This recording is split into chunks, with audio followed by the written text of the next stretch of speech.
Assalamualaikum dan salam sejahtera. Berjumpa dengan saya Cikgu Aisyah Ali dari Kolej Tingkatan 6 Tawau. Kali ini Cikgu akan membincangkan tentang tajuk Malaysia Negara Berdaulat. Mari kita sama-sama meneroka konsep dan ciri-ciri sebuah negara berdaulat, khususnya yang memberi tumpuan kepada Malaysia. Saya Cikgu Aisyah dan hari ini kita akan memahami apa yang menjadikan sesebuah negara benar-benar berdaulat. Apakah ITU sebuah negara? Secara definisi, sebuah negara ialah sebuah wilayah yang mempunyai sempadan yang jelas, ditadbir oleh pentadbiran yang sistematik. Ia memerlukan penduduk yang tetap, sempadan yang jelas, dan kerajaan yang berfungsi untuk menguruskan hal ehwalnya, memastikan keselamatan, dan menjaga kebajikan rakyatnya. Sebuah negara berdaulat mempunyai beberapa ciri utama.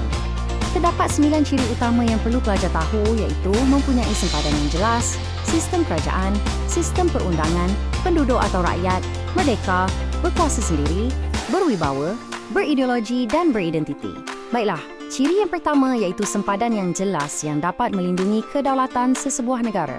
Ciri kedua, perlembagaan bertulis berfungsi sebagai undang-undang tertinggi, mewujudkan struktur kerajaan dan melindungi hak semua warga negara, sekaligus memastikan kestabilan.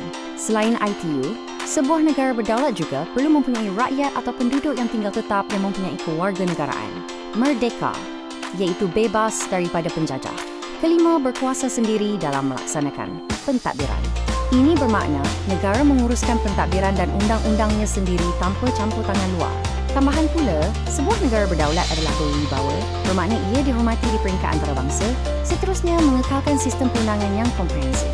Undang-undang ini penting untuk mengekalkan keadilan, ketenteraman, dan melindungi hak setiap individu dalam masyarakat. Kelapan, sesebuah negeri mempunyai identiti unik yang dilambangkan oleh bendera, lagu kebangsaan, dan bahasanya.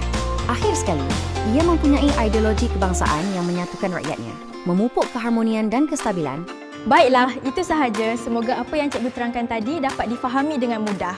Mari kita sama-sama menguji minda dengan menjawab soalan.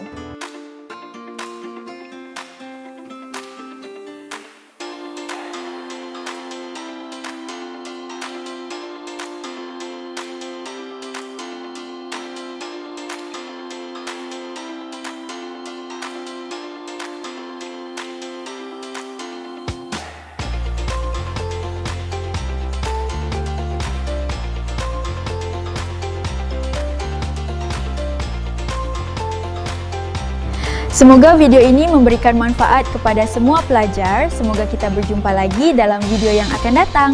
Bye!